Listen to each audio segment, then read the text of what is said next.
அன்பான இளைஞர்களே, நீங்கள் என்னை எந்த கண்ணோட்டத்தில் பார்த்தாலும் I don't care about that, right?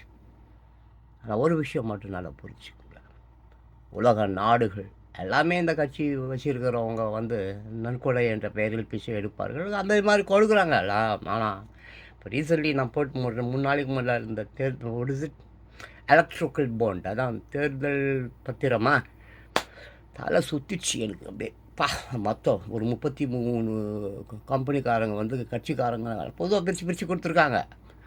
அப்படியே மனசு சுற்றிச்சு. அவ்வளோ பணத்தையும் இந்த கட்சிக்காரங்களுக்கு கொடுத்ததை விட நேரடியாக அவங்க ஏழை மக்களுக்கு கொடுத்துருந்தால் ரொம்ப சந்தோஷப்பட்டுருப்பான். அதே நேரத்தில் நீ எதை திருடுற விற்கிற, ஏயா விஷத்தை விற்கிறையா, நீ தான் தயாரிக்கிற, நீ தான் விற்கிற, மனுஷன் தான் வாங்கி துண்டுறான், குச்சி சாவறான், குடும்பத்தை பார்க்க முடியாமல் சாவறான்.